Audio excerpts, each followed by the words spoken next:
Men det er okay. Det er okay.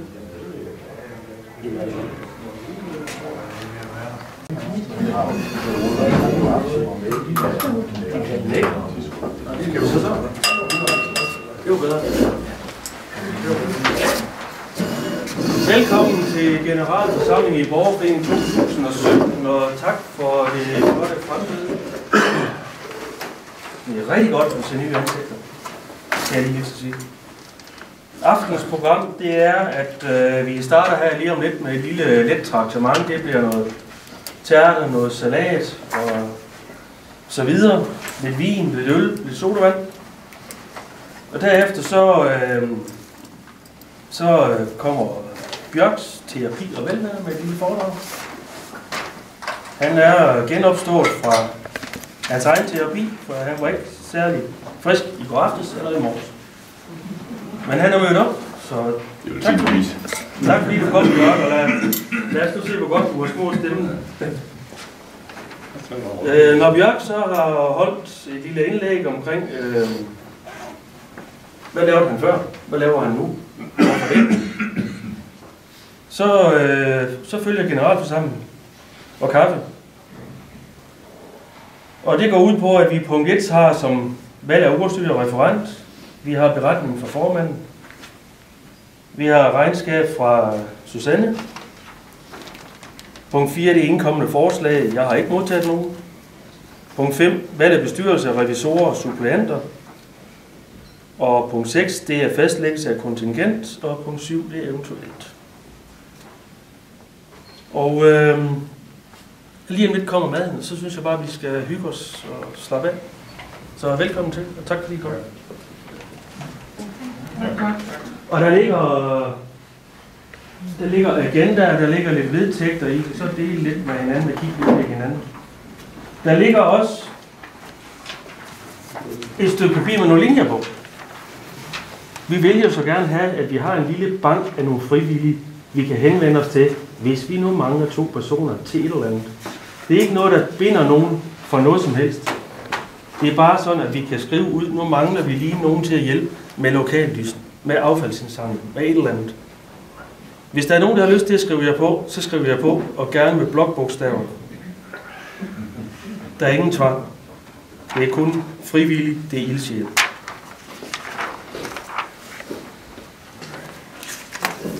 Ja.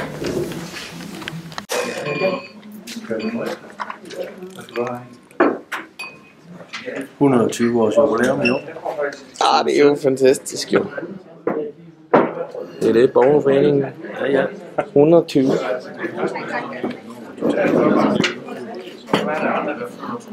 Det er jo faktisk en fødselsdagsfest.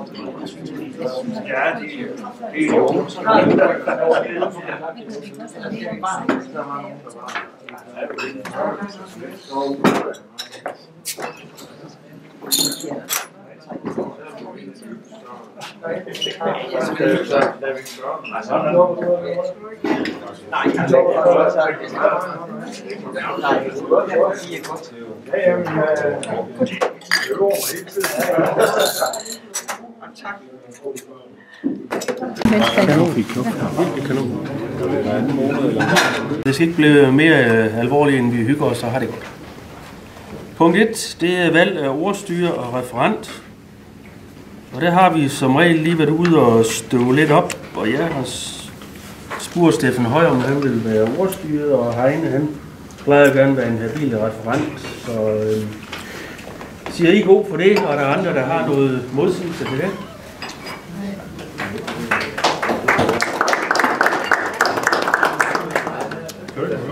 Så hermed ordet til Høj. Ja, tak skal du have. Som man siger, for tillid. Jeg skal prøve på bedste måde at gelejde generalforsamlingen igen. Og jeg skal jo starte med at spørge de tilstedeværende, om der er nogen, der har indsigelse imod generalforsamlingens lovlige afholdelse. Der kan være indsigelse imod ikke korrekt indkaldelse. Det kan være andre årsager. Men der plejer jo ikke at være nogen, der har noget imod det. Formanden i bestyrelsen kan henvise til annoncering i ugeavisen ved tids, og så betragtes det som hen i orden. Så hvis der ikke er nogen, der har indsigelser, så vil jeg erklære generalforsamlingen lovligt indkaldt, og vi kan dermed fortsætte. Dagsordenen har formanden indledningsvis, eller jeg, lige kort gennemgået, og så går man til punkt 2. Det er beretning fra formanden Lars Møller. Værsgo.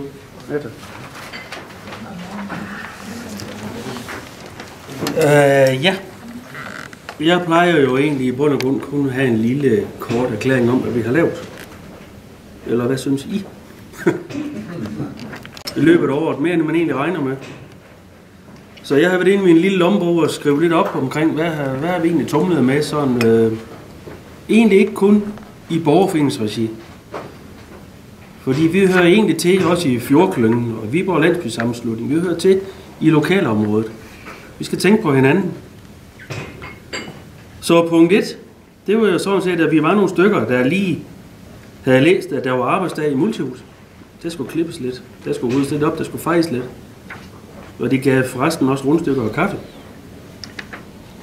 Der mødte vi et par stykker op og hjalp dem. Og det var de glade for. Efterfølgende så havde vi jo så den årlige affaldsindsamling, som vi har fået i stand med et godt samarbejde sammen med spejderne. Og multihuset, der åbner dørene. Det ligger jo dejligt fint ud til Himmerlandsstien.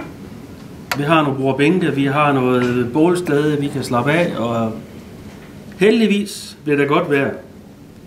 Jeg gik derhjemme og tænkte, det her, det duer bare ikke. Der kommer ingen mennesker.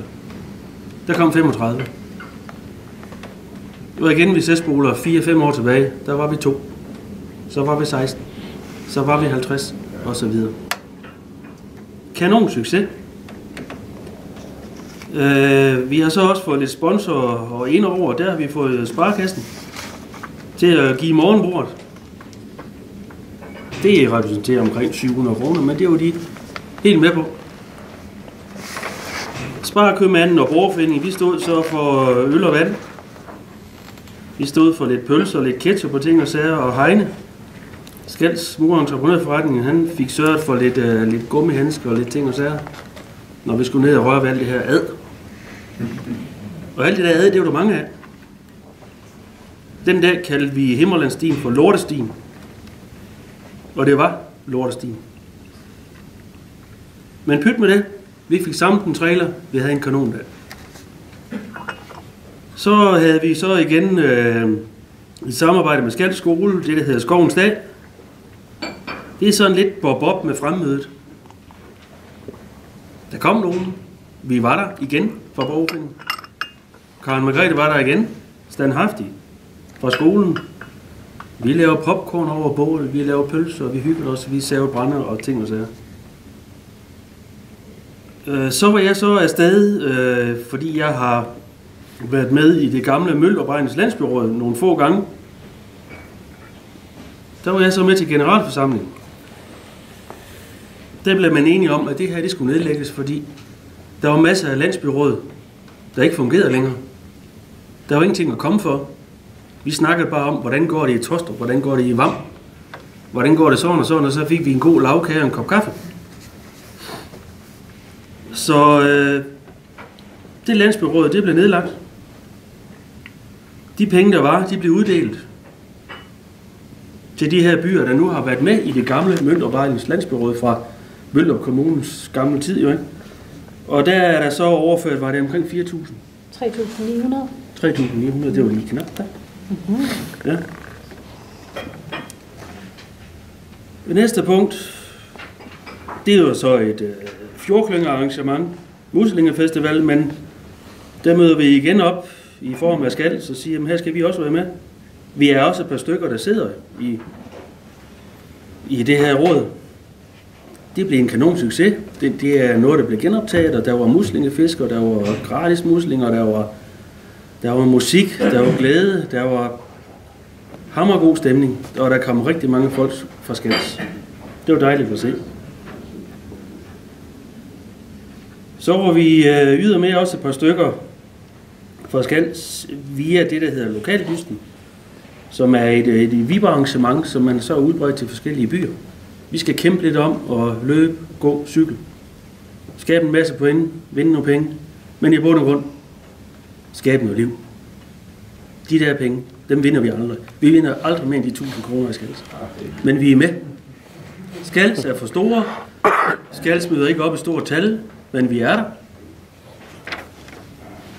Og det er kun igen via godt samarbejde, og det er gymnastikforeningen, det er frivillige, der kommer og skærer frugt, uddeler, sætter bom op, sætter spærringer op, og ting og sager, og skoler, og pedeller, og hjælper med at bruge bænkesæt, og jeg ved ikke hvad. Det er muligt, at jeg ikke husker at nævne alle, men jeg forsøger. Den blev jo så selvfølgelig afholdt i Skals, og det gik rigtig godt. Men igen, hvis ikke vi har efterskolen, der siger, ja, vi kan den dag, så laver vi ikke det arrangement. Der er for lidt opbakning i Skals til, at det kan hænge sammen. At så mange mennesker bliver indblandet i sådan et arrangement. Så vi er glade for, at efterskolen, de igen står der, vi er klar. Gymnastikforeningen står, vi er klar. De indbyder, de hopper, de danser og spiller musik, varmer op. Dem kan vi ikke være foruden. Sankt Hans på Højskolebakken.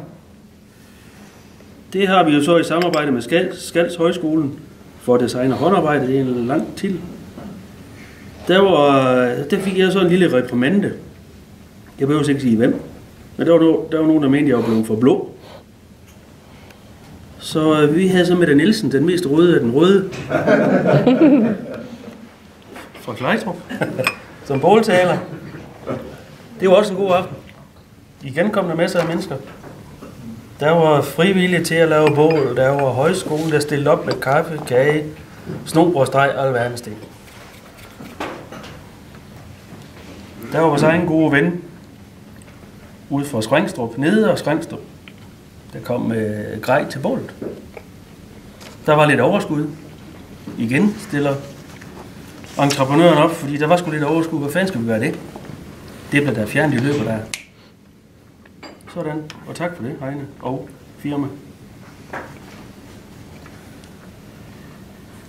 Så var der så igen en efterskoleafslutning på Skals Torv.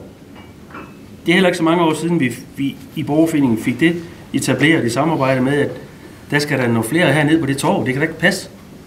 Vi kan bruge det. Det kom der igen. Og igen var det med chips. Erhvervsudvalget. Gav lidt penge til det. Sodavand, borgerforening, efterskolen. Kommer med lidt varme drikker og ting og sager. Og det hele virker ikke uden småkager.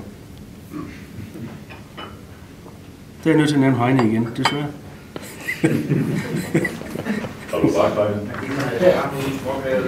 Jamen han plejer at sige, Møller, husk. Kaffe og chip, det kører bare. Husk småkager. Så det her, sådan Lokaldysten, så er der jo præmieuddelingen op i Viborg. Der er langt til Viborg. Der er rigtig langt til Viborg. Men igen var vi nogle få fra Skals, der mødte op og sagde, jamen vi kommer fra Skals. Vi vil gerne modtage den præmie på 1000 kroner. Vi vil gerne nyde festen herinde. Det er småregnet. Det var trist, og det var træls. Men det var sgu også skide hyggeligt, faktisk. Og vi modtog 1000 kroner, og vi var oppe på scenen. Vi viste skiltet Skals. Og det er det drejer sig om. Så var vi inviteret Skals installationsforretning. De har jo nogle få år haft besøg af de halvgamle, som det hedder. Og hvad er det så for noget? Det er en flok motorcykelentusiaster, der kommer på alt fra, jeg ved ikke hvad, fra den lille til den smarte, til den gamle Harley og Suzuki. Hele pivetøjet. Sjovt nok, da styrthjelmen kom af, så var de fleste samme hårfarve som mig. Men borgerforeningen var der.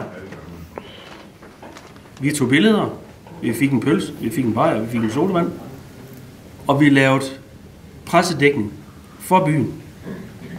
Og det er derfor, vi var der. Så har vi igen ydet den hjælp, vi nu kan ved byfesten i form af, hvad bliver vi nu indbudt med, og der er samtidig lidt koordineringsproblemer, bum, bum, bum. Men vi er der, vi stiller op, og vi gør en forskel. Vi var igen et par stykker, lidt fjordklyngende tosser, der mødte op i Låstrup til indvidelsen af mountainbike-rute. Der sidder en Primus motor her. Fraskals. Ja. Og hende og en vis anden fra Låstrup, sådan der. Hans Tovgaard. Der er virkelig nogen, der har knoklet for at få fjordklyngen, Skals, området på verdenskortet. Tak for det. Der var lidt fjordklynge igen. Vi prøvede en ting af, der hed boligmesse i Ulbjerg, hallen i Ulbjerg. Det var noget med lidt idrætsforening, og det var noget med lidt kommunefolk, Karl Johan, der kom og fortalte lidt om grundsalg og så videre, så videre. Det var noget med noget, hvad var det, noget alarmovervågning og noget varme og ting og sager. Det blev ikke en gigasucces, men vi prøvede det af, og vi var der, og Skals var der. Don Ernst, som han hedder i daglig tale. Jeg har lavet en lille hyggelig ting på en pind i en computer med slideshow, med billeder fra Skals, fra det ene og det andet og det tredje. En lille reklame for Skals. Så vi var der hver by. Så godt som vi nu kunne. Der var nogen, der ikke kunne. Men dem, der kunne, de var der. Så har vi jo haft en voldsom, heldigvis, renovering af det gamle godsbanehus. Vi har søgt, og vi har søgt, og vi har søgt. Og endelig lykkedes det, inden det gamle skur blev revet ned. Det blev indviet i september. Pænt fremmøde, godt vejr. Som jeg lige sad løseligt og regnede ud en dag, så er der nok frivilligt udført af nogle få skalsborgere for omkring 75-100.000 i frivilligt arbejde. Frivillig time. Det kan Skals være stolt af. Vi er indblandet lidt i juletræer og girlander. Det er ikke fordi, vi har noget sådan specielt ansvar omkring det. Men vi er der, vi støtter op, og vi synes, det er en god idé. Hvad er Skals uden jul? Det kan godt være, at der er nogen, der synes, det hænger skævt. Det kan godt være, at det er et eller andet, der hænger og dingler og daller. Men det er der. Og vi gør det frivilligt. Vi gør det så også via en herre, der er her i aften, Søren. Skals installationsforretning. Sidder lige her.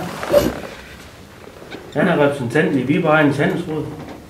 Hvis ikke han var der og gjorde en forskel og lavede et netværk for Skals, så modtog vi ikke 16.500, er det ikke sådan, det er sådan? Jo, til at kunne dække udgifter vedrørende juleophæng. Tak til Søren. Ja.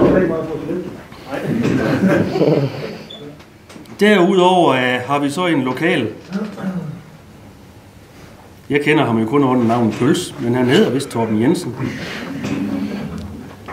Han har jo grevet den her teater, der hedder, det er sgu mig, der er formand for det her, fordi jeg har været med i mange år, og det er der mange, der har, og generationer, og min far, og min mor, og sønner, og så videre, så videre.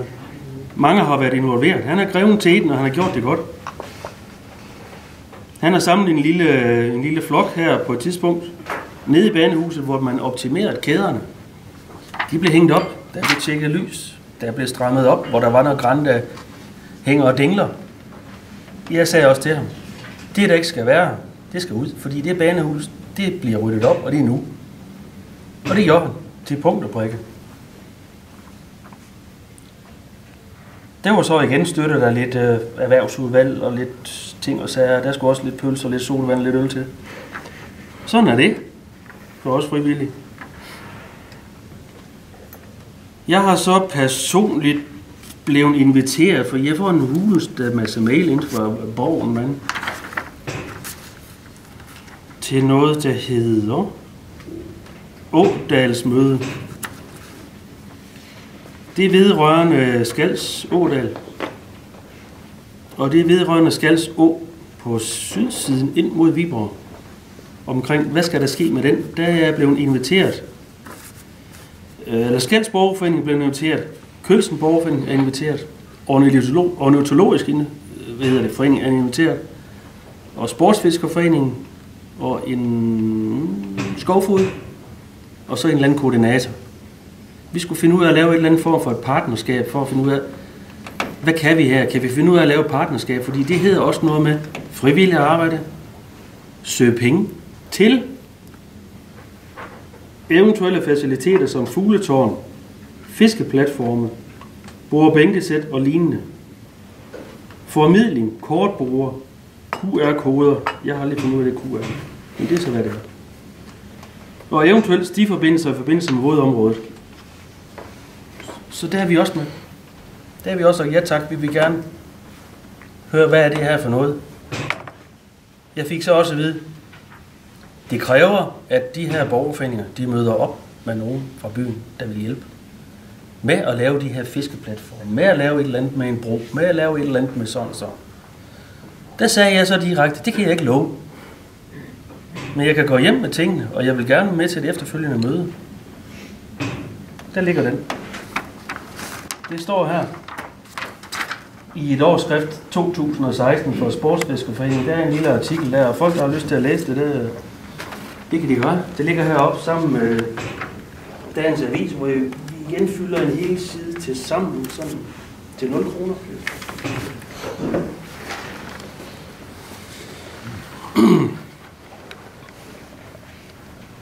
Så har vi jo... vi har noget, der hedder Skals Green Team. Jeg er ikke sikker på, at der er så mange, der ved, hvad det er.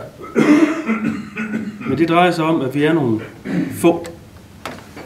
Der er blandt Henrik, som en af dem, der står procentvis meget på Skals Green Team. For klippet lidt græs. For gjort lidt sådan og sådan. Vi får vasket lidt pyloner ude i byen. Vi får trimmet lidt omkring pylonerne. Det er Skals Green Team. Vi har indbudt til, at der skulle gerne komme nogle flere og hjælpe os. For det er ikke noget, der tager tid.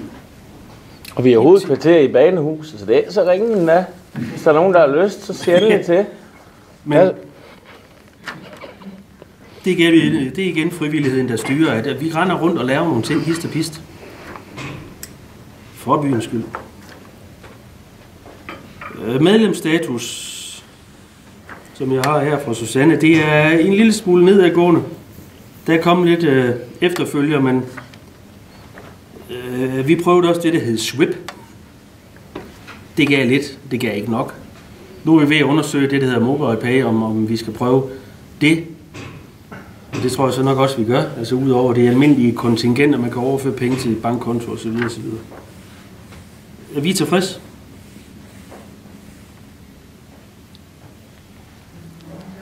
Udover alle os frivillige, der nu er i borgerforeningen, så har vi jo Susanne.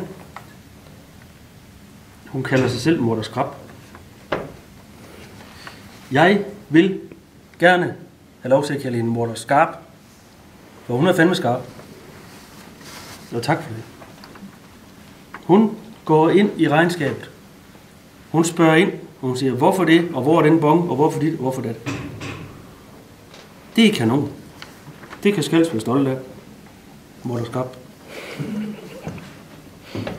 Vi har tumlet en del med fundraising, blandt andet i forbindelse med Banehuset. Så har vi så en anden fatterskab.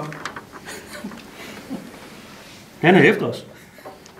Hvis ikke vi lige følger op, hvis ikke vi lige sådan og sådan. Du fandme også skarp. Tak for dig. Tak fordi vi fik suppleanten ind i varmen her. Men i bund og grund, hvem vi nu er i borgerforeningen, vi gør, hvad vi kan.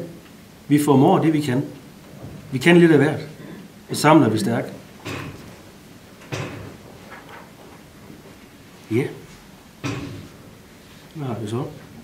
Jo, så er det jo det her med det her bedte flag. Det er 20 år gammelt. det fik borgerforeningen fra Gunhild Gårdsdal. Skals håndarbejderskole, som det hed dengang. Til jubilæum. Det er så 20 år siden. Så det hedder 120, så derfor har I fået den her vin i aften. Ja. Så tillykke med fødselsdagen.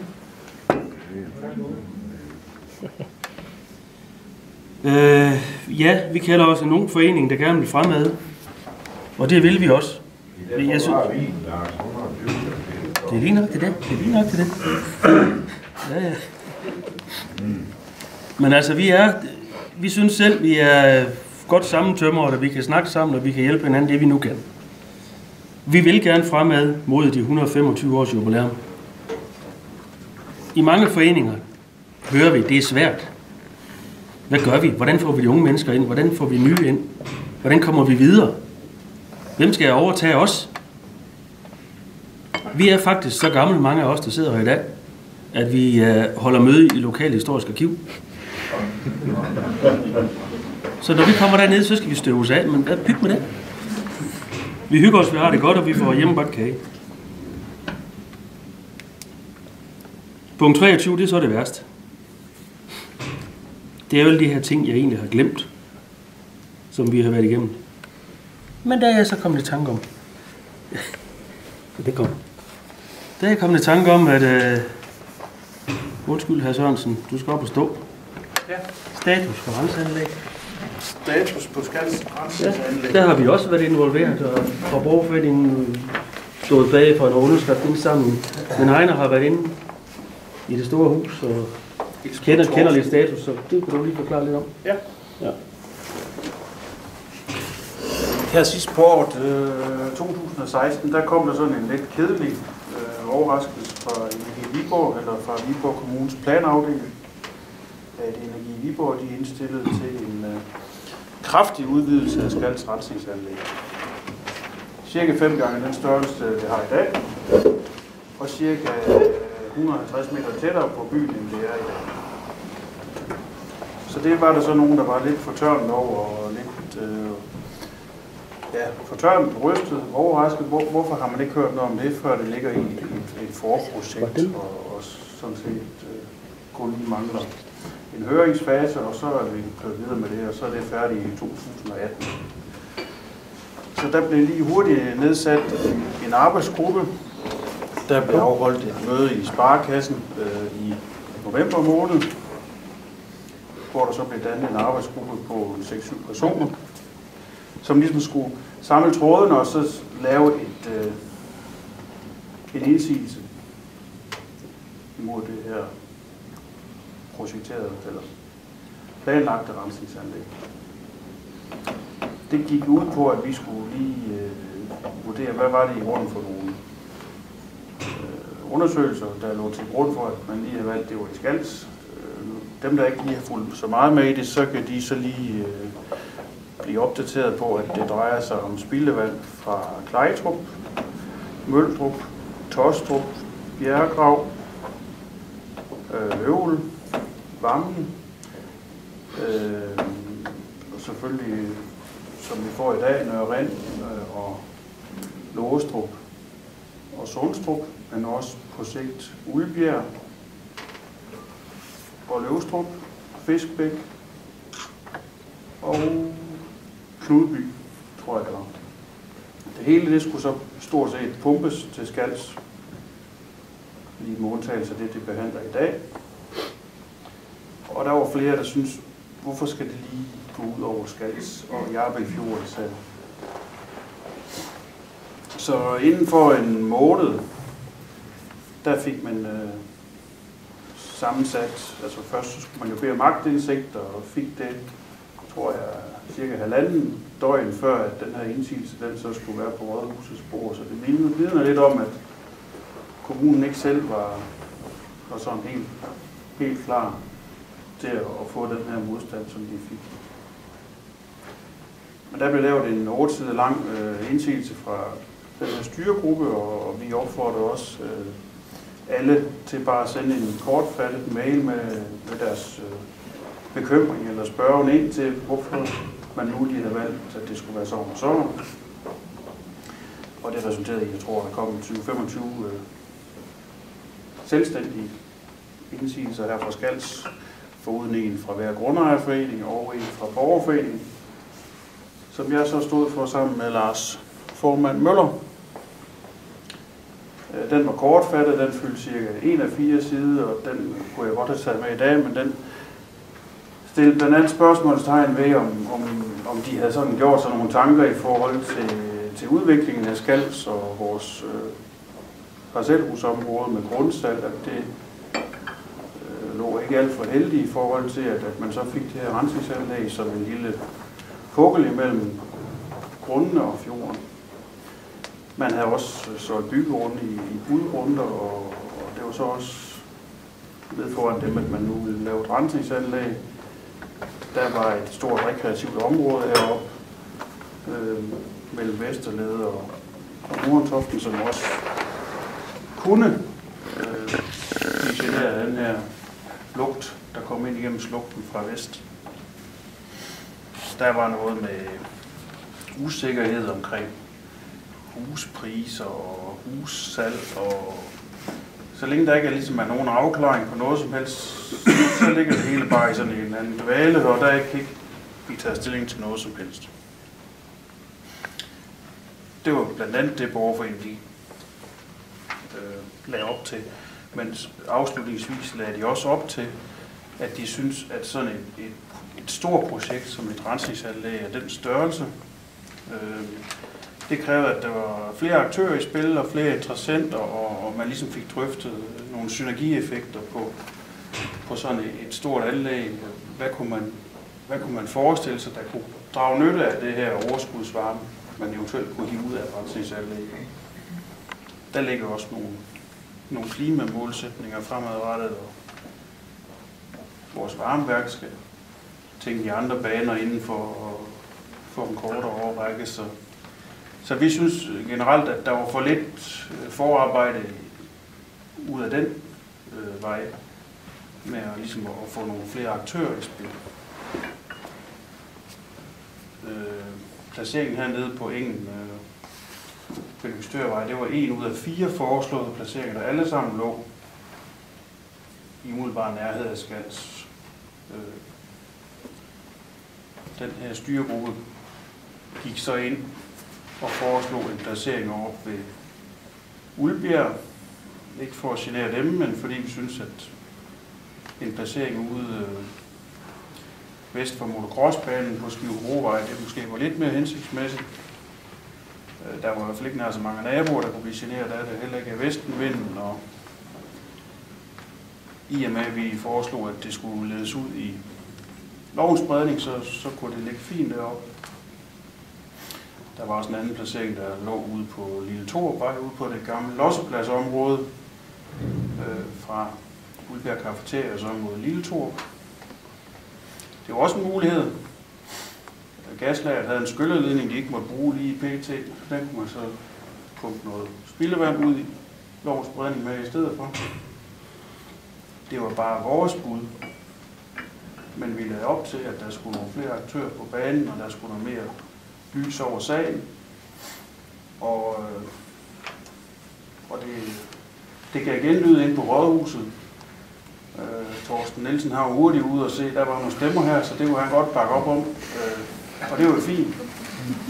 Men endnu vigtigere var det, at det, der skulle have været på dagsordenen her i sidste februar eller 1. marts, det blev taget af bordet, og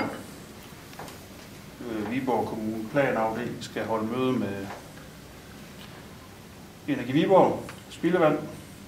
Det hedder godt nok kun Energi Viborg Vand. Omkring den her sag, det skal de holde den 8. marts, og der skal de simpelthen have drøftet nogle alternative løsningsmodeller, og hvad for noget, der ligesom ligger til grund for, at man nu tog udgangspunkt omkring Skals. Dem, der ikke lige fik fat i det før, så er det kun ca. 20% af den mængde spildevand, der skulle behandles på det nye anlæg, der naturligt kan løbe til Skals. Det vil sige 80% af det vand, der skulle ledes ud i Jarbæk Fjord og videre ud i lovens spredning, det skulle pumpes til Skals. Så det kunne i princippet pumpes så mange andre steder hen også. Som det var foreslået, så skulle spildevand fra Uldbjerg pumpes til Skals. Og som det var foreslået, så skulle spildevand fra Møller pumpes via Rom og Bjerregrav og så til Skals. Så det der med, at det er dyrt at pumpe, det kunne de i hvert fald ikke bruge som et argument, for de pumpede temmelig meget omvej for at få det til Skals, hvis det skulle slutte i lovens spredning. Det er der ikke nogen, der siger, det skal, men der har vi været ude og vente med både Danmarks Naturfredningsforening, Danmarks Ornitologisk Forening, Viborg Sportsfiskerforening, og det er selvfølgelig ikke noget, borgerforeningen går ind og tager parti i, men de spørger, om der er nogen, der kunne tænke sig at kigge lidt på det. Vi synes ikke, det skal ligge nær bolig eller naturområder i Skals. Det, der så sker nu, det er, at i april måned, der kommer det tidligst op på dagsordenen igen i Klima- og Miljøudvalget, som er dem, der ligesom nikker til det her og vurderer, om det er noget, der skal laves en VVM-redegørelse på, eller om der skal gives grønt lys, eller om man skal skrinlægge det og kalde ind til en ny dialog. Så måske sker der noget på den her side af sommerferien, måske sker der ikke noget. Situationen lige nu er lidt uheldig for visse husejere, der så har deres hus til salg. Det kan være lidt svært lige at vide, hvor er man henne. Og jeg har kontakt med en konkret person, der er ved at sælge sit hus, så står med en køber, men ikke kan få afsluttet handlen, fordi nu vil de ikke købe noget, før der ligesom er en afklaring i den her sag. Og det er jo bare én sag. Altså det har jo ligesom givet genlyd rundt i lokalsamfundet, og så tænker folk, at vi skal ikke være nabo til et rensningsanlæg. Hvis vi ikke har nogen særlig præference for Skals, så kan vi lige så godt bo i Handsholm, eller Løvstrup, eller Dollerup Bakker, eller Storholm. Så igen synes vi, at Skals er blevet sat lidt på standby. Vi har jo i forvejen ikke for mange nybyggere i Skals. En i 16 og en enkelt i 15. Og vi er overhalet indenom af byer som Løvel og andre små samfund, hvor de slår os med flere 100% i tilvækst. Løvstrup er også godt på vej til at tage til enden som den 5. største by i Viborg Kommune, hvor vi ellers har ligget lunt i svinget. Ja. Så et eller andet skal der jo ske, det kan man sige sig selv, ellers så kommer man bagud af dansen. Vi har ellers alt i Skals, som vi plejer at bryste os med. Der er jo ikke nogen steder, andre steder i Viborg Kommune, hvor man har lige så mange tilbud, som man har i Skals. Hele halvkompleks med de 2 haller og svømmehal og fitness og højskolen og efterskolen og hele naturen omkring Skals med de nye mountainbike-ruter og fjordkløeregi og gangstier og hvad vi nu har herude, ikke? Altså det er der bare ikke ret mange andre, der kan bryste sig af. Men ikke desto mindre, så er der ikke nogen, der vælger at købe en byggegård i Skals, så det kunne skyldes, at den kostede 400.000. Og der er så nogle ting fremme omkring, at grundpriser skal sænkes med 20%, så vi kommer ned på 320.000. Det kunne også være fint. Men det kunne være, at de skulle endnu længere ned. Og det er jo en dialog, hvor sådan nogen som borgerforening også vil gå ind og prøve at pådute de her folk i forvaltningerne. Er det nu også så vigtigt, at grundene bliver solgt til den og den kostpris, hvis resultatet så er, at de aldrig bliver solgt? Men det er en lang proces, altså det kan jo både tage 5 og 10 år, inden man må erkende, at niveauet er noget andet end det, de har gået drømt om. Men det er noget, man løbende er i gang med.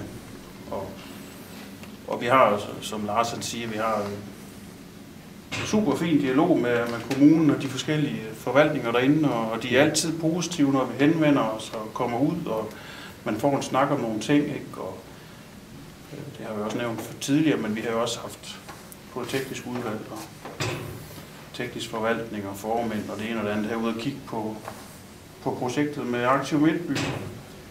Længe før vi gik i gang med at søge fonde og puljer, og om det var noget, de kunne ikke til.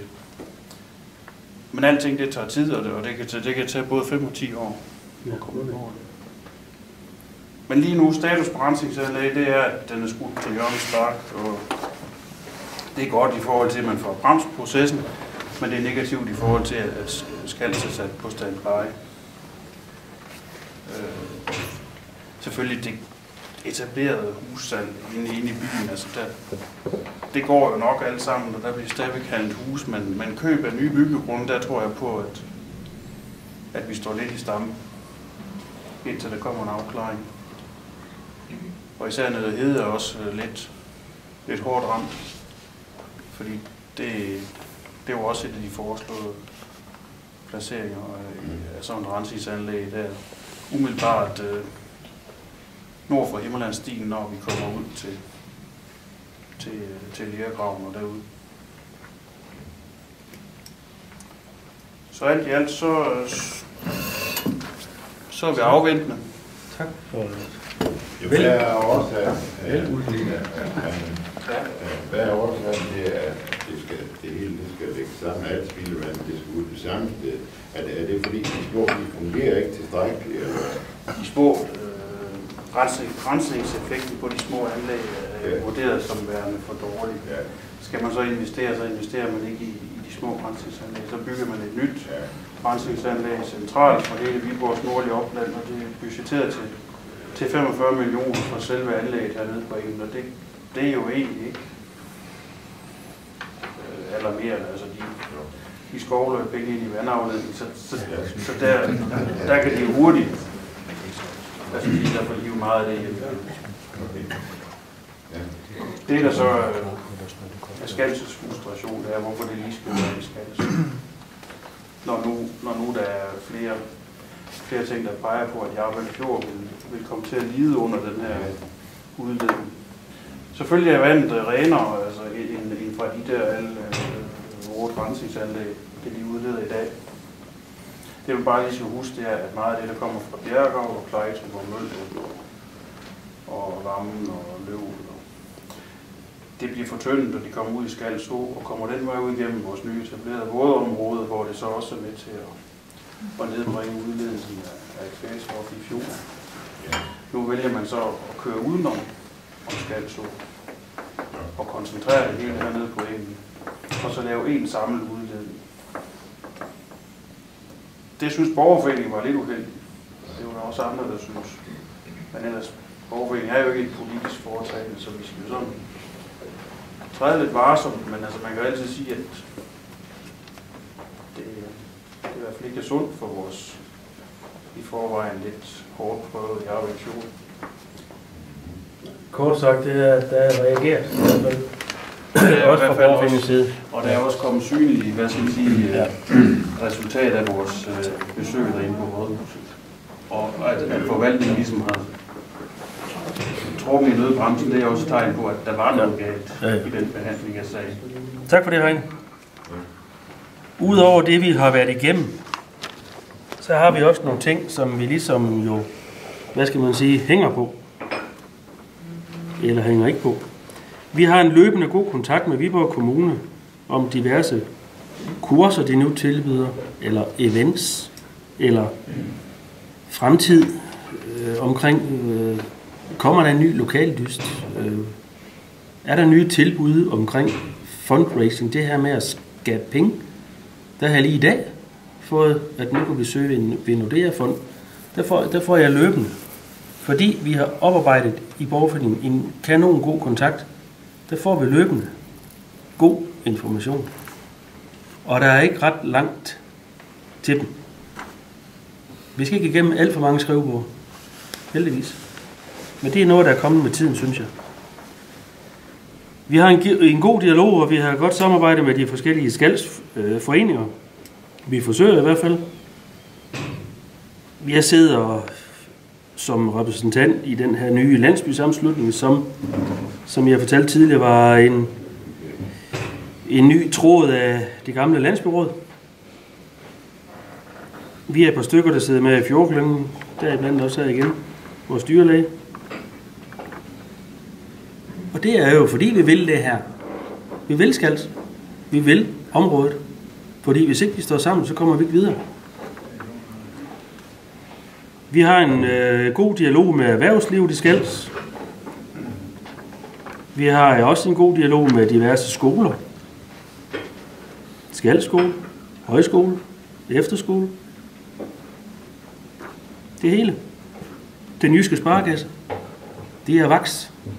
Uanset om vi søger til morgenbrød, eller vi søger penge via noget fundraising til det, vi nu har gang i. De er med, og de er meget interesseret ved fonden, Sparkassefonden. Vi har også en lille finger med igen, som jeg har sagt de tidlige år, når Lund han nu bestiller sådan et lille telt her. Det er ikke Thomas telt med sovekabiner, det er Cirkus Mascot. Der sørger jeg for at søge tilladelse til, at vi må låne en plads over ved efterskolen. Hvis ikke jeg gør det som forening, eller borgerforeningen gør det som forening, så koster det købmanden x antal kroner. Men der står vi gerne igen ind og hjælper for at få det her cirkus til byen. Det vil vi da gerne. Det er bedsteforældre, det er voksne, det er børn, det er os alle sammen.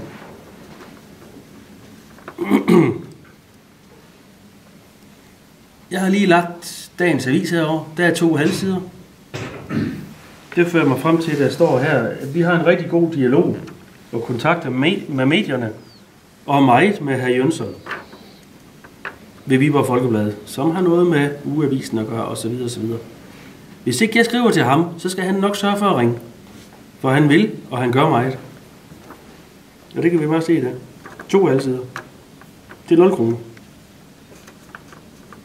Vi har ansvar for vores lille torvehus hernede, som er tit og ofte fyldt op, skiftet ud med nye plakater og ting og sager, om hvad der sker i byen. Forsamlingshus, multihus, gymnastikforening, fodboldforening osv. Vi tumler lidt med de her pyloner også, hvor vi også render og skifter plakater og sørger for at have dialog med, hvem vil gerne ind, hvem vil have plads, og hvad er regelsættet. Der er et vis regelsæt. Det står på Skals bys hjemmeside. Hvad er regelsættet? Man kan ikke bare hænge op, hvad man vil. Du kan ikke bare som købmand sige, jeg sælger lige 30 Tuborg til 99, eller 4 clementiner til en 5'er. Glem det. Sådan er det ikke. Hvis ikke vi følger de regler, så bliver de pyloner pillet ned. Vi har ansvar for det kæmpe store byflag.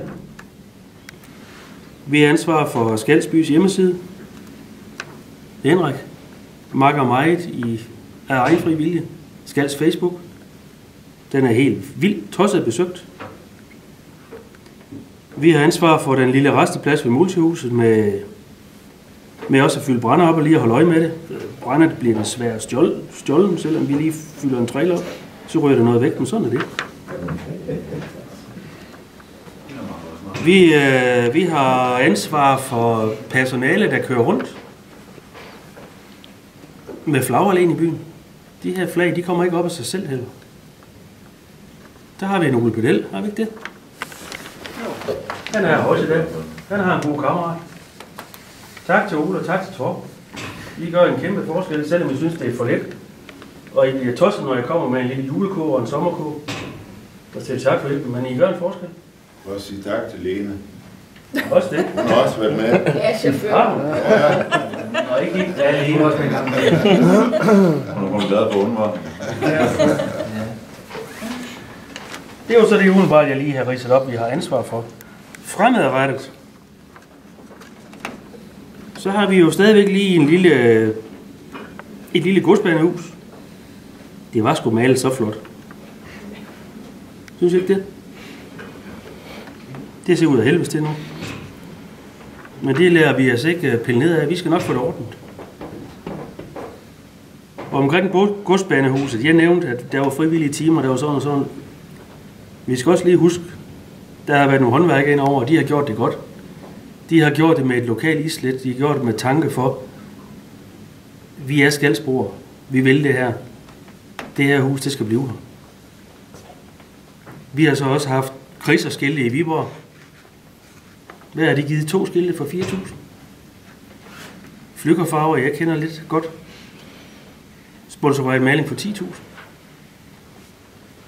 Freddy's Multiservice har brugt 2 mand i 2 dage. 0 arbejdsløn til at sprøjtmale anden gang, efter vi havde malet første gang, inden de røde pinde blev sat op. Café Posthus har givet strøm til diverse håndværkere, når de manglede et eller andet til noget blandingsanlæg, eller boremaskine, eller hvad hunden det nu var. Niels Clausen, afgående kromand, han havde jo lidt ondt af os, når vi gik og svedte, så han kom samtidig med en sodavand og en øl. Han kom også med en stige, og vi manglede det. Så hvis ikke vi havde alle dem her, der ligesom gad at gøre lidt, så har der sgu ikke været noget godsbanehus, der kan blive 100 år mere. Derudover, så har vi tænkt os at fortsat følge og deltage i Fjordklyngen, Ådalsprojektet, hvis jeg stadigvæk bliver indkaldt til, at vi skal sådan, fordi det er et eller andet, det er et projekt, der hedder Vil vi det her? De forskellige foreninger, der nu er med. Jeg møder også op som repræsentant i den her landsbysammenslutning igen for at høre, hvad sker der? Hvad skal vi? Hvad skal vi ikke? Vi har forsøgt at samle mødesteder. Mødesteder, hvad er det? Det er værestedet. Det er forsamlingshuset. Det er multihuset. Det er Skalshallen. Det er alle mulige. Vi har forsøgt at samle ind til nogle møder herude i området. I Fjordklyngen kan vi ikke snakke sammen om, hvad gør vi fremadrettet? Skal vi lave en fælles kalender? Hvem arrangerer dit? Hvem arrangerer dat? Kan vi hjælpe hinanden? Er der noget netværk? Det har været svært. Vi har blandt andet haft det inde, der hedder noget, vi er sådan noget smartphones-fis her, noget, der hedder en landsby-app, som vi er blevet præsenteret for. Vi har også inviteret flere forskellige interessenter i det her. Og det er noget med, at vi er i en radius af 30 kilometer, og vi har tilmeldt os noget, der hedder Min Landsby-app. Så kan vi i en radius af 30 kilometer gå ind og kigge, hvad er der af ting i Ulbjerg? Hvad er der af ting i Skringstrup? Hvad er der af ting i Nørre Ring? Hvad er der af ting i Skals? Og det kan man se på så et landkort. Der er 4 punkter, hvis man går ind på den her landsby-app. Så kan man se, hvad er der af arrangementer. Men man kan også se, hvad er der af mødesteder. Man kan se eventuelt, er der en købmand i Skals? Så kan man se hans adresse, hans e-mail, hans telefonnummer. Hvis købmanden i Skals, så synes det her det er fandme en god idé. Så kan man tilmelde sig for, jamen det er 1.200 kroner om året. Så kan han få en lille rund prik, blå prik, hvor der står i, som hedder information. Så kan man linke ind til hans hjemmeside og se tilbudsaviser, se sådan og sådan, og bum, bum, bum. Det er noget, vi i Fjordklyngen regi også har sagt, det her, det er fremtiden.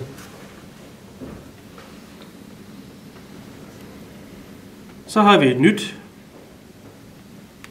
eksempel omkring hjertestarteren, der hænger nede ved Spar. Der synes Spar jo lige pludselig, at de vil komme med deres egen hjertestarter og hænge op nøjagtigt samme sted, som der, hvor den hænger. Som vi har fået via beredskabet i Viborg. Det er meddelt Trykfonden osv. osv. Men Spar synes, de vil gerne hænge en hjertestarter op ved Sparkøbmanden. Det vil sige, at vi skal pille den ned, der hænger der i fint flot skab, der er strøm til, og så kommer Spar og hænger et nyt op. Det er den samme hjertestarter, det er måske en ny kasse. Der har vi en udfordring. Den har jeg sammen med Pernille Janner her i byen, som er ansat på sygehuset derinde, intensiv afdeling. Om, hvad gør vi så? Skal den så ned? Den, der nu er derhen, skal den ned til bageren, eller hvor skal den hen? Det er et nyt projekt. Der er affaldsindsamling den 9. april igen med de samme aktører. Der er Skovens dag den 7. maj. Der kan skolen så ikke. Og dermed har borgerforeningen også sagt, så kan vi heller ikke. Så Skovens dag, det er en frivillig dag for folk, der har lyst til at tage ud. Der er Muslingefestival i Sundstrup den 20. maj. Der er lokaldysten hernede igen den 16. juni. Der er Sankt Hans på Højskolebakken med båltaler. Nu er jeg blevet blå igen. Konservativ Stine Pedersen. Lokalpige. Den her gang, der kan højskolen så ikke. Så der står borgerforeningen igen med en udfordring. Hvad gør vi så? Så der skal jeg have efterskole med ind over. Kan de lave kaffe? Kan de lave saft? Kan de bage? Eller så videre, så videre. Så det er et nyt koncept, men vi holder Sankt Hans. Og sådan bliver det. Der bliver nok også noget byfest uge 34. Der bliver de sædvanlige afholdelser af diverse møder i borgerforeningens regi. Og hvad der nu kommer. Vi har et kæmpe projekt, der hedder Aktiv Midtby, imellem banehus og multihus. Minigolf, segwaybane, lidt legeplads til dagplejebørn og lidt crossfit, lidt til de voksne. Vi er så tæt på, og kan købe grunden og kan komme i gang med at etablere minigolf. Vi er så tæt på, så det hedder måske 40.000, og vi knokler. Vi har ansøgninger ude ved 5-6 fonde. Vi knokler, fordi vi har næsten 700.000, der står og venter på os. Der er bevilget. Det var det ene. Så henvender skolen sig. Blandt andet også Ole Bedel og SFO-lederen Christian Schmidt siger, at vi har også en tanke om, at vi vil gerne lave en legeplads, og vi vil gerne lave det hernede. Hernede lige over for den gamle biograf. Der skulle også laves noget legeplads. De har også nogle penge, vi allerede kan gå i gang med. Så der har vi også involveret os. Vi er en forespørgsel. Det er ikke noget, vi griber selv. Det er noget, nogen kommer og siger, kunne I tænke jer, borgerforeningen, vil I være med i det her? Så siger vi, ja, lad os prøve. Vi vil hjælpe med det, vi kan, men vi griber ikke til den. Og det bliver en skolelegeplads til de lidt større børn. Det bliver også noget med lidt petanquebane, lidt stavtebede, hvad var det, du skrev? Det bliver noget med den gamle Rosengården portal, der vil blive restaureret og genetableret. Derudover så findes der 3 sten, som har stået i det gamle Rosengården Park. Dem har vi fået fuld råderet over. Vi som gamle mennesker møder op i lokalhistorisk arkiv. Dem har vi fået råderet over, men de vil stadigvæk gerne følge os, hvad gør vi ved det, og hvad gør vi ikke ved det. Vi har et projekt, der også hedder, at nu har vi sagt, det har også været i avisen. Nu vil vi have strøm på torvet, og vi vil reparere den gamle træssokkel ved kirken. Det store flag. Og der har vi været ude at samle penge. Vi har allerede fået penge, og vi er ikke færdige. Men vi vil det. Det er vores projekter. Det er fremadrettet. Er den sokkel ikke grøn, der? Jo. Det synes jeg er lagt mærke til. Den er pilgrøn. Ja. Det var sådan set fremadrettet. Jeg vil igen lige minde om den her lille seddel, hvis der er nogen, der har lyst til. Vi kan ringe til jer, hvis I skal lige skære bananer i en halv time eller et eller andet. Så skriver jeg endelig på. Det er ikke noget, der kræver en hel masse. Derudover, så havde jeg også det her punkt 23, og det har jeg så glemt. Hvor jeg? Skolejubilæum. 280 år skændes. Har du et kort indlæg der? For ellers så er jeg færdig med beretningen, ja. Jeg skal da lige supplere lidt. Den nu tidligere sekretær i skolen, Jonna, hun har fået stablet en lille gruppe på væggen, der skal arbejde med at få banket en jubilæumsfest op på Skals skole, der henvender sig til alle tidligere elever. Og det er sat i værk, og det er jo kommet ud på diverse medier, Facebook og så videre, og det er omtalt i avisen.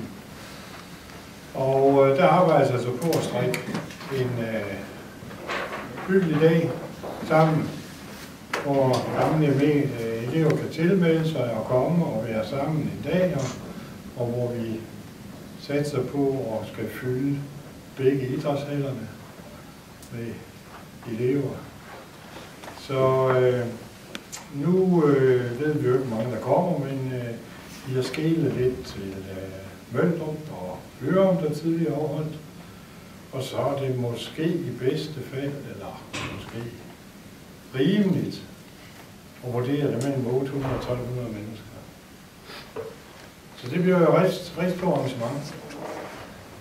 Og der vil vi jo så også gå ud og spørge en masse mennesker, om de vil give en hånd med, når vi kommer nærmere selve dagen. Men det kommer der mere ud om. Så indtil videre, så den 2. september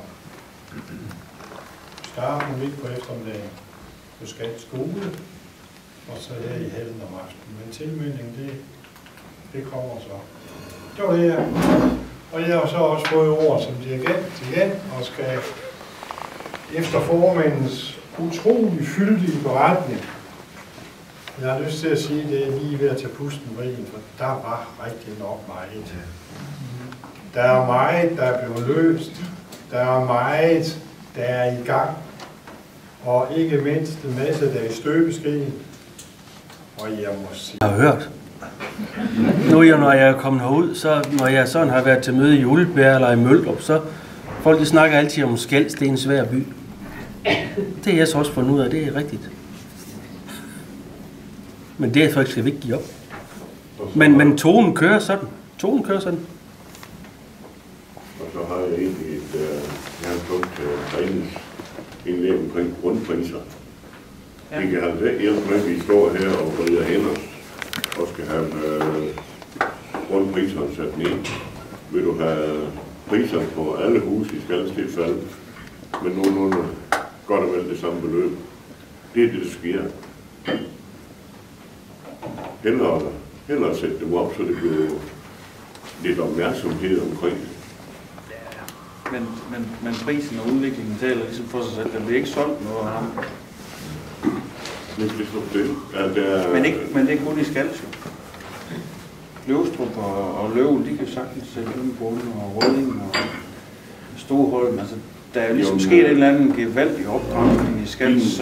Din mursten til et hus, det er jo lige dyre, enten det er et hus til 50.000, eller det er et hus til 1,5 million, eller rundt til 1,5 million. Men værdiopstillingen i huset er ikke det samme. Det er i den grad afspejlet af, hvor aktivt det lokalsamfund er, så det ligger i. Så du godt risikere at bygge et hus, du ikke kan sælge igen uden tag. Ja, det kan du noget nemmere. Så derfor kan du også noget nemmere låne penge til husen i Viborg og Løvstrup og Storholm måske, fordi hushandlerne de afspejler et andet niveau på huspriser. Altså nyere hus. Nu skal vi nok lige koncentrere os om, at det er spørgsmål til Årsborg. Det var meget interessant at høre, og det er noget, vi kan snakke længere om, men vi kan tage det under eventuelt. Jeg vil ikke ligesom kassere det. Ja, du vil også lige på banen. Jeg vil bare lige høre, Lars. Hvad er årsagen til, at købmanden han ikke vil have den hjertestarter, der er dernede? Han vil hellere have en anden, han selv sætter op. Jeg tror ikke, det er så meget købmanden. Jeg tror, det er sparekæden. Når det er sparekæden? Mm. Men er det fordi, vi skal reklame på? Jeg ved det ikke. Den ligger åben. Det er ret nyt, at jeg har talt med Pernille, som jo i sin tid var med på det kursus, jeg fik lavet, hvor der var 12 personer, der mødte op. Der blev hun udnævnt som primær person, som ansvar for det her. Og hun gør, hvad hun kan for at have kontakt med beredskabet inde i Viborg, med en Jesper Hesselberg, som er en gummiand, der er ikke til at få fat i. Det er så, hvad det er.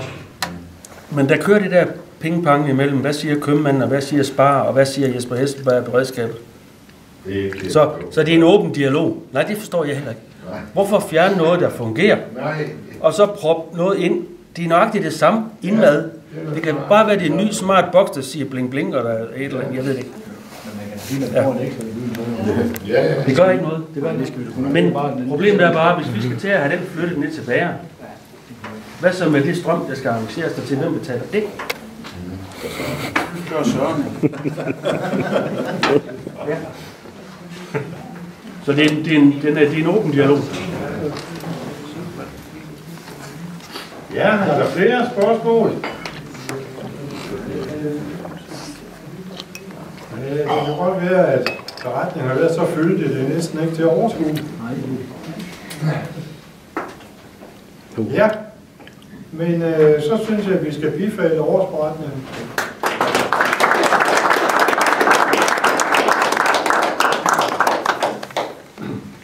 Ja, så er vi kommet frem til punkt 3, og det er regnskab, og det er så Susanne, der som kasserer ansvarlig for den fremlæggelse. Ja, jeg tror egentlig, jeg vil gøre det rimelig kort, fordi jeg har lavet en resultatopgørelse, som er, hvad skal man sige, opgave eller projektorienteret. Så ud fra de forskellige ting, Lars har fortalt lige fra byflag og grønne arealer og juletræer, generalforsamlinger og lokaldysten osv., der render vi ud med et overskud på 12.915 kroner. En lille smule bedre end i 2015, hvor vi havde 8.158.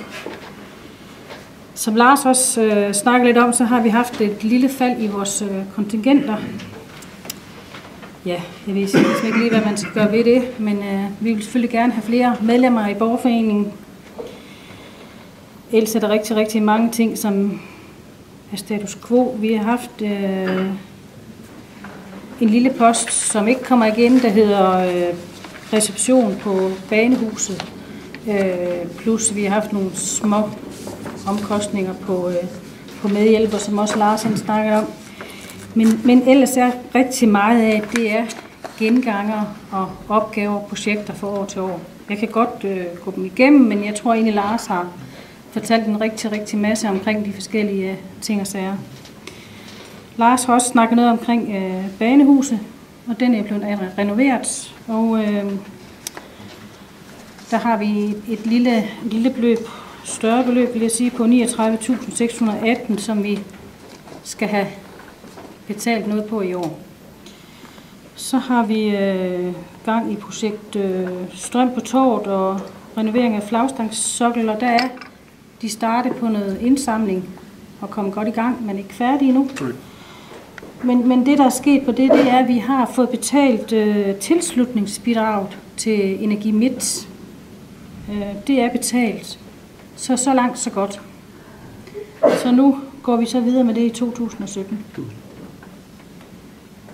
Det vi har betalt, det er jo egentlig bare for at få et målernummer.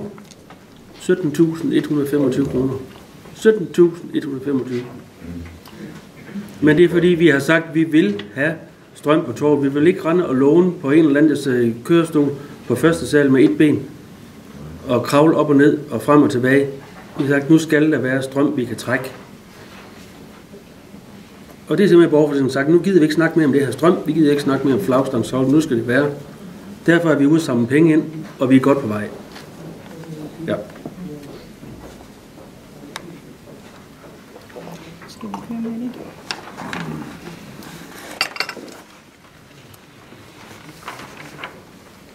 Men ellers vil ikke lige, hvor meget vi skal køre rundt i resultatopgørelsen. Det er som sagt meget projektorienteret.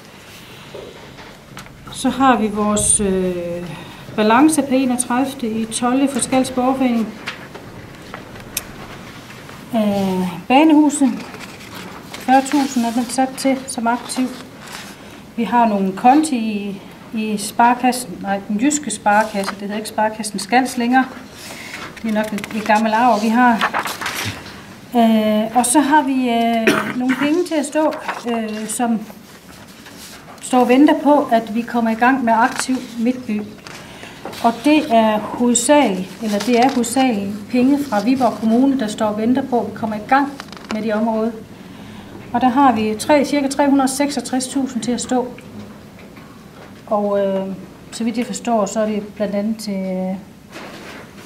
Jamen, hvis vi lige skal kort komme ind over der. De 365 eller 66.000, de er sat ind på en konti til borgerforeningen.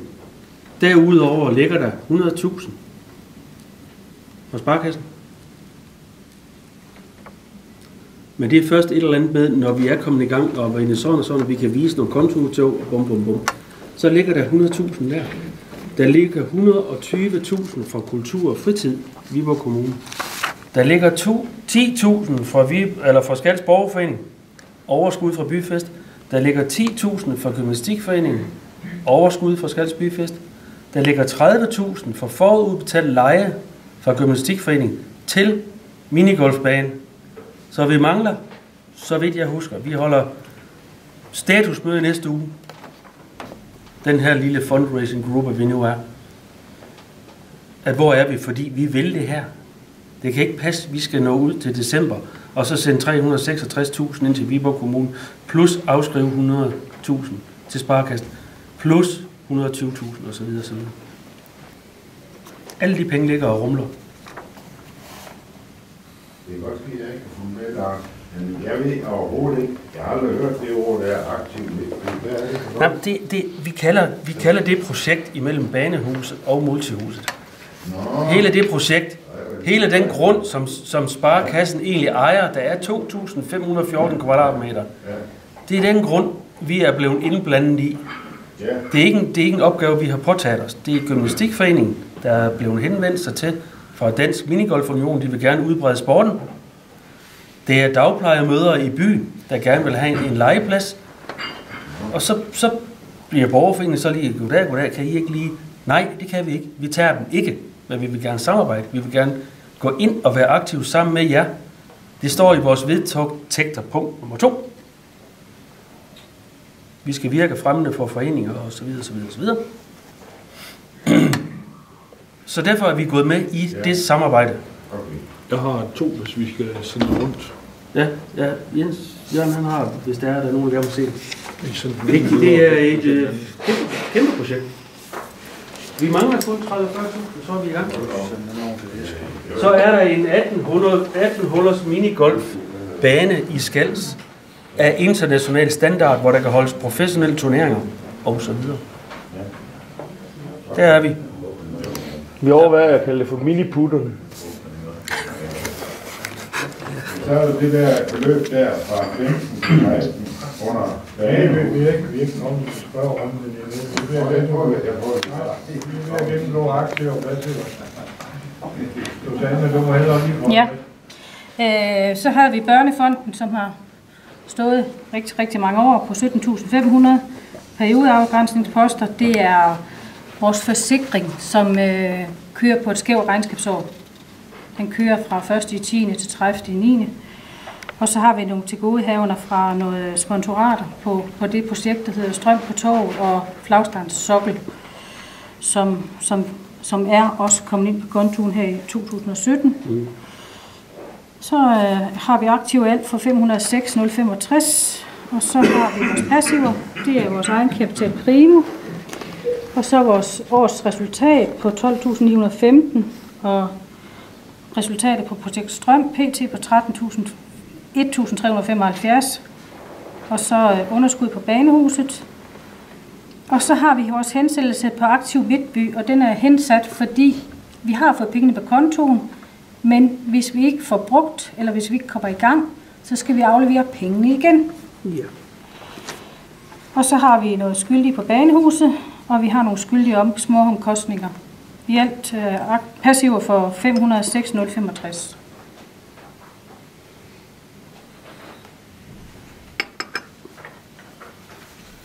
Det er det. Ja. Så er der spørgsmål. Så har jeg lige det. Jeg tror, jeg har fået det. Det er det der bane under aktive banehus. Der er en konto der er faldet for 242.068 kroner. Ja, og det er samme princip som det med Aktiv Midtby, fordi vi får pengene på forhånd, men vi skal, og dem har vi selvfølgelig brugt, og de er også stået som hensættelse sidste år, og de er jo så brugt hen over året. Fordi at der er nogle betingelser for, når vi får de penge sat på konto, det er, de siger haps igen, hvis vi ikke får pengene brugt. Og derfor så er vi nødt til at have dem begge steder. Vi fik faktisk fra 2 puljer. Den ene det var en kommunal pulje, den anden det var en statslig pulje. Der fik vi det samme beløb. 242.180. Den første pulje for Benny Christens, teknisk chef derinde, den blev udbetalt. Den næste pulje på de sidste 242.000, dem vil vi først få, når vi afleverer kontoudskrifter og regnskab. Og når vi kunne bevise via billeder og diverse, at det var ført tilbage i gammel stil, samme skorsten, samme port, samme farve, osv. osv. Der er mange, der har spurgt, hvorfor dit og hvorfor dat. Men der har været et regelsæt, for ellers så fik vi ikke de penge, og så kunne de kræve at få dem retur. Så det der med de der fondsmidler og puljemidler, det er noget tricky noget. Ja. Okay. Ja. Ja. Hvor mange medlemmer har I her i foreningen? Jo, omkring par 100. Det er omkring et par 100. Vi har tre forskellige kategorier, som der også står på agendaen, ikke? Så det er omkring 200 medlemmer i, lad os så sige, gennemsnit af 1.500 kroner, ikke? Ja. Det er ikke tilfreds med. Nej, vi vil gerne have nogle flere medlemmer. Nej, det vil jeg ikke. Hvad vil I gøre? Vi vil gerne have nogle gode tips, for eksempel for dig. Vi har været rundt med opkrævninger, vi har været ude på Neder Hede, vi har været rundt med det her, vi har været på Facebook og hjemmesider, vi har været i avisen, vi har hængt op i torvehuset, vi har gjort, hvad vi kan, men altså, staldtips, det tager vi gerne imod. I ikke være op og stemme klokker op på Nordentoften. For eksempel. Nej, altså, vi har egentlig afleveret det i postkasserne, men der er mange mennesker rundt omkring, der kommer ud og siger, hvad er nu det for noget? Og der er nogen, der betaler med det samme og siger, nå, det er en god idé, det gør vi, det plejer vi. Men nej, vi står ikke og banker på. Det gør vi ikke. Vi er også mennesker, der har et familieliv, vi har et arbejde, vi skal også have tid til det. Heine? Var I nu, hvad? Du var bag rækken. Godt. Ja. Du var bag rækken. Du havde markeret. Nej, det er det samme spørgsmål med lederne. Jamen, jeg vil da gerne sige, at nu har vi cirka 20 mennesker her, og hvis alle er enige om, at vi har faktisk en god by, og har et godt grundlag for at lave noget samarbejde med alle, så sig det dog til jeres naboer og alle dem, I kender, at I synes, at borgerforeningen laver et stykke arbejde, som man gerne skulle have nogle støtter til, og det er blandt andet det, vi er her for i aften. Sig det til andre og fortæl, at vi gerne vil have noget opbakning fra byen. Ja. Heine? Ja, jeg kan lige supplere det i forhold til, hvad vi gør for at få flere medlemmer. Altså, vi synes selv, vi gør en del for at få folk til at komme til generalforsamling, men uanset hvad vi gør, kan vi så godt konstatere, så kommer der ikke flere end de her 15-25 personer. Det er på Facebook, det er i portalerne, det er annonceret i ugeavisen, og vi beder folk om at sige det nu, og der er gratis mad, og det kan bare ikke trække mere. Som Lars siger med lokaldysten, som folk synes er et super godt arrangement. Men han understreger så også lige, hvis ikke vi havde Skals efterskole og Skals GF, så mestres eller møder Skals ikke op med 100 personer ud af 1800. Så det er jo lidt tankevækkende, at vi er så enige om, at det bare skal være så vældigt det hele, men der er bare ikke nogen, der gør noget ved det. Hvis der er nogen, der har nogle gode forslag til, hvordan vi får 50 til generalforsamling næste år, så vil jeg gerne, at de lige melder sig her. Ikke i aften, men hen over foråret her, så vi har nogle bedre idéer til næste gang. Vi ved ikke, hvordan vi skal komme i kontakt med borgerne i Skals. Jeg vil sige også, der var et vist uenighed med hver. Ja, det var jeg godt på, ja. Det er jo et sted, man kan begynde i hvert fald. Det var det. Og stadigvæk de sædler til at give bidrag til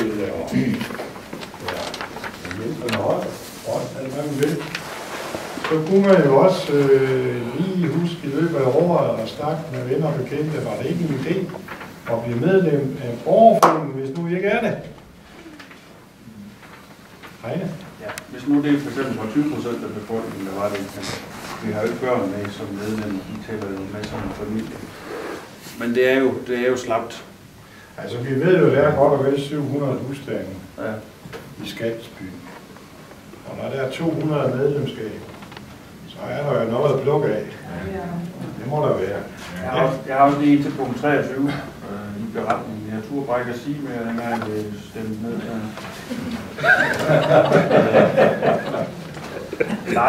Lars har jo god til at rose en hel masse i forbindelse med det her banehus, men han glemte lige 10-4 tømmerhandel i Viborg. De har faktisk sponsoreret 20% af vores flisebelægning og leverer 80% af flisebelægningen til en yderst favorabel pris. Og udover det, så er det dem, der har fortjenesten for, at vi har de her fine trøjer med logo, både for og bag. Dem har de nemlig sponsoreret helt uden beregning. Ja. Fordi de tror på Skalles. Men sådan er det, når man nævner så mange, så kan man nemt glemme væk ved to. Men er det ikke positivt, Heine? Det er dejligt. Jeg har glemt noget, Og det er fordi, vi er i gang i så meget for hulen. Når nu skolen de retter henvendelse til Skalles Borgerforening, så er det ikke fordi, de synes, vi ligger på den lade side i forhold til, om vi lige vil hjælpe dem lidt med den her Rosengård anno 2017. Det er også fordi Skalles Borgerforening, de kan faktisk søge nogle puljer og nogle fonde, som skolen ikke er i stand til at gå ind og komme i betragtning til. Derfor så kan det være en fordel at entrere med Borgerforeningen, selvom de er helt godt og grundigt op, så er vi sådan set bare med, fordi det kan vi. Ja, og det er jo også det, at vi skal lære at forstå her i Skalles, det er, at vi skal altså hjælpe hinanden. Fordi det er synergieffekten, der kommer ud af det. Det den ene ikke kan, det kan den anden måske. Og når alle løfter i flok, så vil der godt nogle projekter overstå. Og også blive afviklet. Men sådan de her tørre, kedelige, nøgne tal, som Susanne og hun har disket op med, er der nogle ting der, I synes, der har behov for en nærmere forklaring, eller på anden måde kommentere det? Det er der nok ikke. Så vil jeg komme med en bemærkning. Det er, at under aktiver, der stod banehuset, før det blev renoveret til 40.000. Og nu er det altså renoveret for rigtig mange penge. Så er mit spørgsmål, jamen rent regnskabsmæssigt og foreningsmæssigt, de penge, man har fået i tilskud, jamen dem ejer man jo i kraft af, at der er et hus, der er i tip-top der. Er det så ikke meningen, det skal fremgå aktivt? Burde man ikke overveje at sætte det op? Jeg skal ikke kunne sige det, jeg er ikke selv regnskabskyndig, men jeg synes da, at bestyrelsen lige skal overveje med kompetente personer, om man skulle gøre det, om det har noget formål. Man kan også vælge at sætte til noget, fordi der er ingen, der køber det, så er det noget værd. Men det var en lille indspark fra min side. Det er du der. Yes. Er der andre, der er på banen? Ellers så synes jeg, at regnskab også skal have en bravur selve.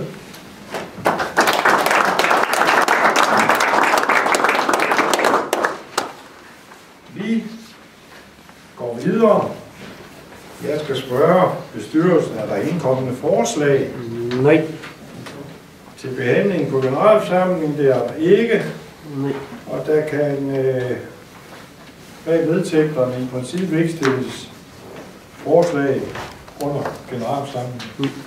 Ja, det skal ingen skal før. Så kører vi lige til videre til valg af bestyrelse, revisor og suppleanter. Vi tager det i et step ad gangen.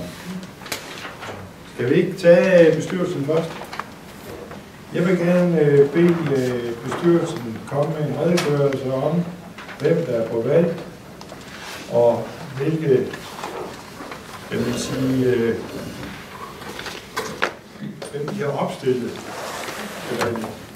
Ja. Jamen, det står jo egentlig kort, at Heine Sørensen, Jens Jørgen Sørensen, Jens Erik Riese Lassen, og jeg ved ikke, om alle kender alle, men vi har Jens Jørgen, Jens Lassen her, og Heine. De er sådan set ikke på valg. De sidder et år mere. Er I ikke glad og tilfreds med det? Jeg selv og Henrik Ernst, filmfotografen, vi er på valg. Vi har tænkt meget over det. Vi synes, vi har gang i så meget, og det er så positivt, at vi kan ikke stoppe. Så vi ønsker genvalg. Så Det var det er med hensyn til bestyrelsen. Ja. Er der nogen i forsamlingen, der føler, at de vil indstille en eller flere personer til at konkurrere om pladsen i bestyrelsen? Det er der ikke. Vi har hermed valgt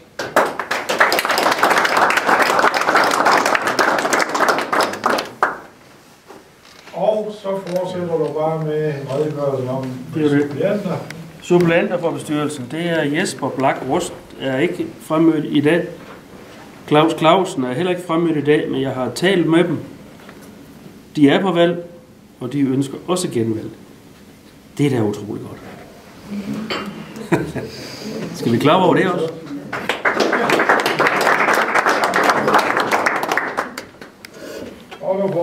Med hensyn til revisor, der har vi Merete Søgaard Riese Madsen. Der har været lidt sygdom indover. Hun er her ikke i dag, men hendes husbund er her. Og jeg er blevet meddelt, det er ikke sikkert, at han er enig, men hun siger, hun sidder et år mere. Hun er ikke på valg, men hun sidder et år mere, og det har hun accepteret. Og så er der jo så herr Steffen Højer Nielsen selv. Du er på valg, og jeg har også talt med dig, og du ønsker også genvalg, så ja. Ja. Tak for det. Vi går lidt videre. Vi skal have nogle suppleanter eller det er suppleanter for revisorerne. Det er Arne Sivertsen. Det skal jeg lige hilse at sige, Arne. Vi er rigtig glade for, at du som en af de få har meddelt til at hjælpe os. For lidt siden, da vi havde nogle møder her, der blev fremlagt en plan af herr Heine Sørensen om sådan og sådan aktiv Midtby. Der kom du hen og brækkede mig på skulderen og sagde, hvis ikke der er andre, der vil, så vil det godt. Det er vi kraftigt stolte over. Det kan godt være, det er et forkert sprog, jeg bruger. Men det er vi. Arne Sivertsen er på valg, og han ønsker genvalg.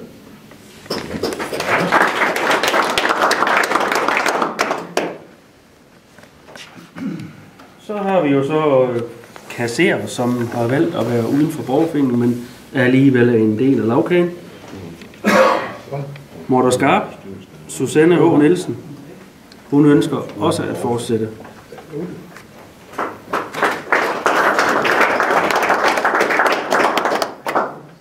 Så egentlig er der ikke det hele masse i det, enten vi ønsker... Det er jo sjældent en forening har så nemt ved til bestyrelsesposter og det slige. Så det er jo helt fantastisk. Der er jo borgerforeningen unik. Men det er... I bund og grund, tror jeg, det er simpelthen de ting, vi er gang i, at vi...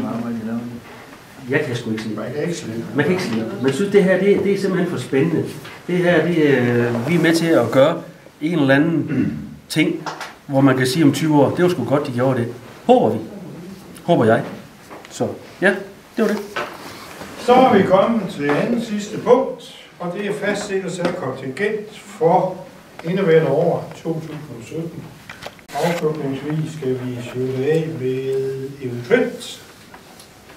Og der er ordet frit, og jeg vil bede bestyrelsen om at tage formanden og komme med et indspark til drøftelse over eventuelt, eller er der nogen, der sidder med noget, der gerne vil flytte af først?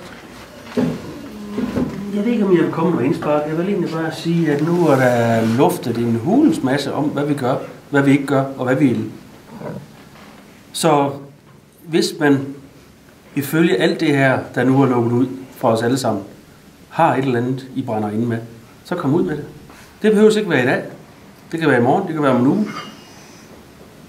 Kom til os. Vi lytter. og vi lærer, men vi tager ikke alt på os. Okay? Ja. Så er ordet frit.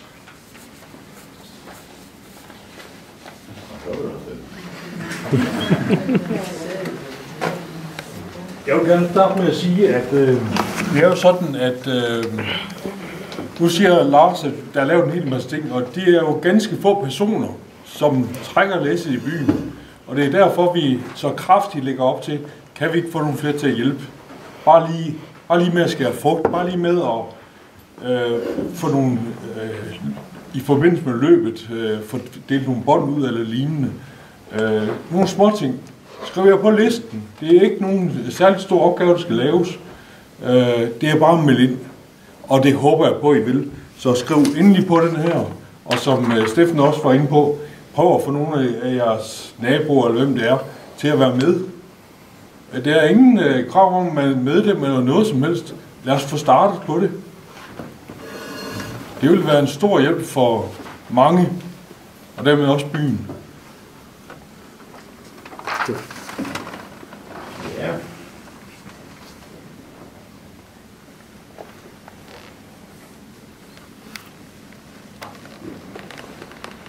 Der er ikke sådan nogen, der... Ja. Okay. Vi er nogle stykker, der er så gamle, vi kan huske, der var noget her i Skals, der hed Rosenborg. Og jeg synes egentlig, vi skylder Skals og få etableret Rosenborg igen. Og der vil man så sige, hvor kan det være? Vi har et areal imellem Vesternede og Nordentoften. Den lavning der kunne egentlig, det er dyrkbare jord. Der kunne egentlig godt laves et smukt anlæg dernede igen. Der kan laves et lille vandløb med 2 cm vand. Der kunne jeg godt tænke mig, at Rosenborgsportalen den skulle sættes op igen. Så den egentlig starter lige bag ved smeden. Men jeg kan også godt mærke, at der er opgaver nok nu. Men jeg har haft den op for nogle år siden, og den kommer vel op til overfladen på et tidspunkt.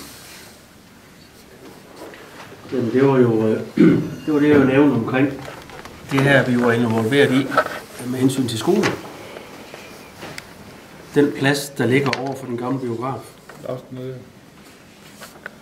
Som jo egentlig er her, ja.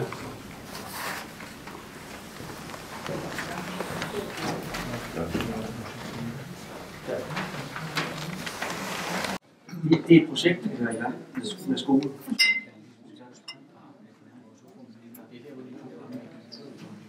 Ja. Skolen kan også spille til. Skolen har et rum, og skolen har et rum. Det ligger også helt på et projekt på Lille. Der er kreative områder, der er jo super, det er bestemt.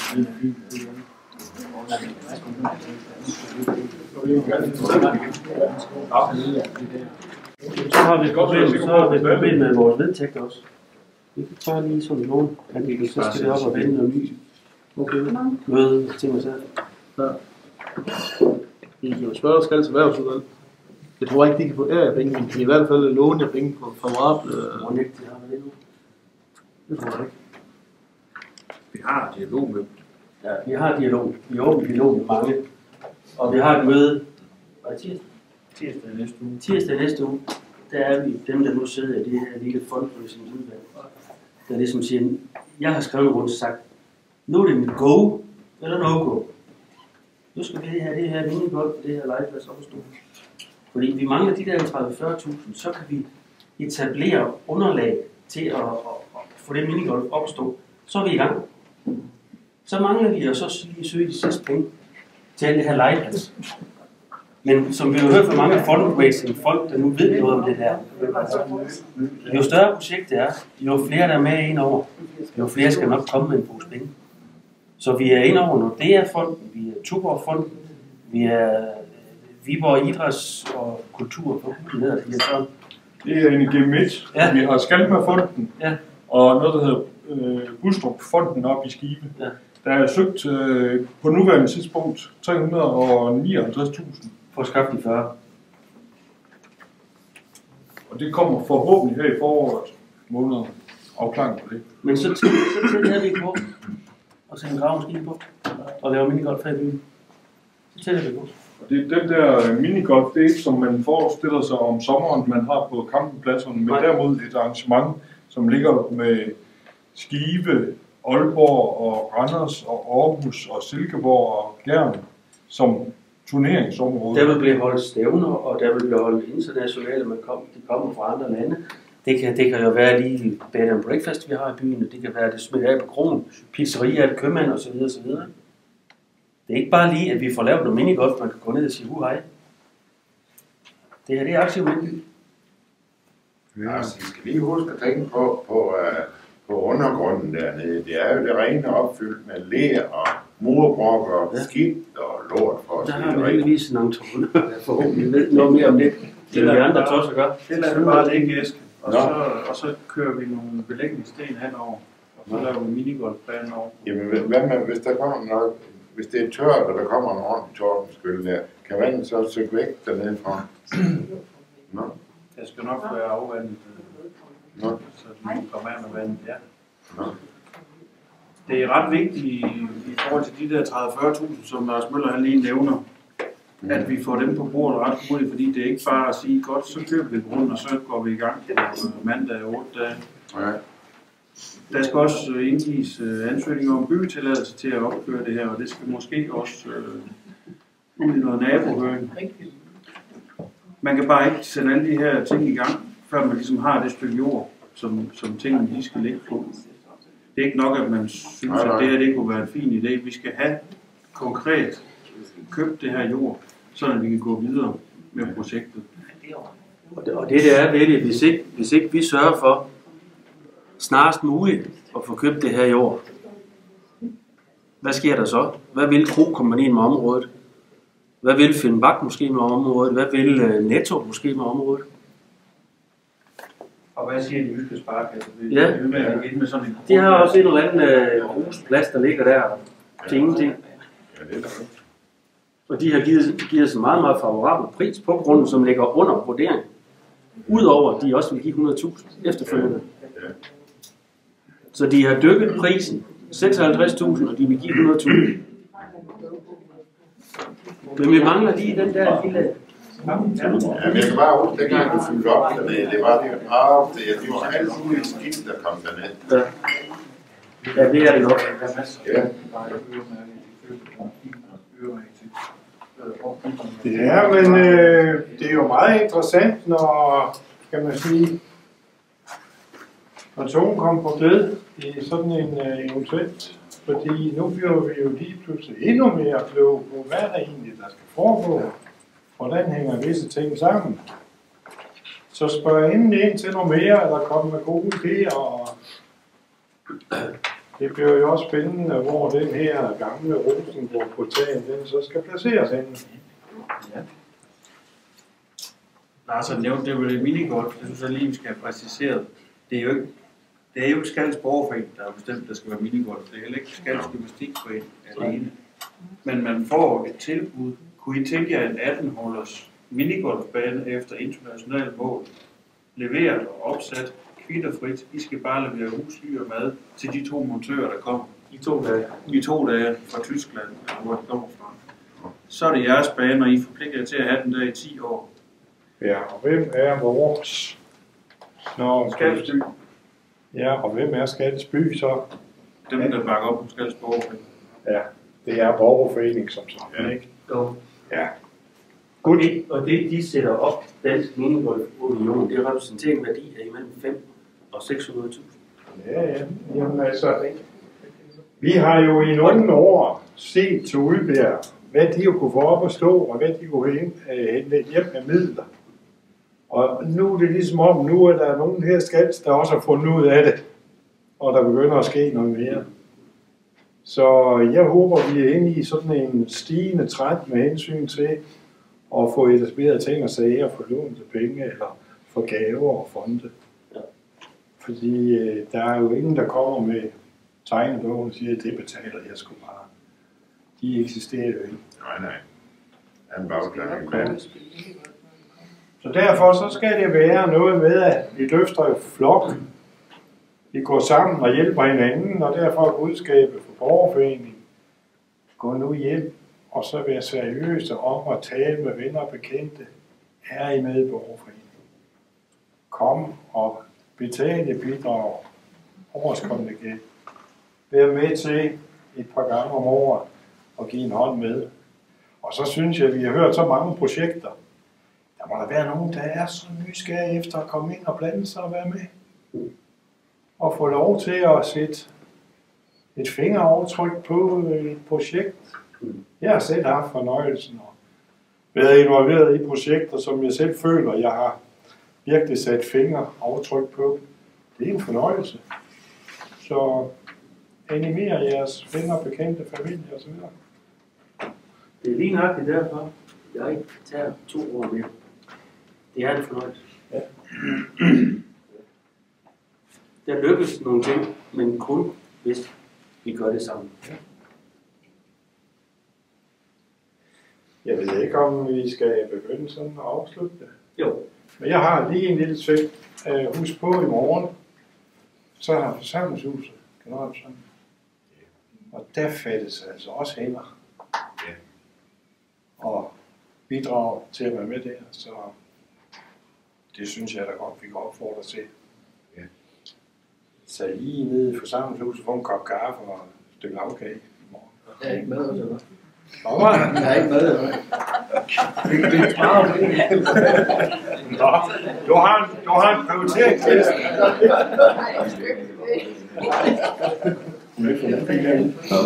Jeg vil sige, at vi lukker punkt 7, og så vil jeg give ordet tilbage til formanden for hans afslutning af generalforsamlingen. Tak til dig, Steffen Øjer, ordstyrer. Du gjorde det endnu en gang godt. Sidste år der havde du lidt influenza, var lidt rusten i halsen. Det var Bjørk også i går og til morgen. Men I er jo ildsjæl, så I vil, og I kan. Heine, referent, og alle jer fremmødte. Tak fordi I kom. Og jeg håber, I har lyttet lidt, og jeg håber, I breder det videre. Vi forlanger ingenting. Vi håber bare, I fortæller lidt om, hvem er vi, og hvad gør det. Tak for jeres fremmøde. Ha' en fortsat god aften. Tak.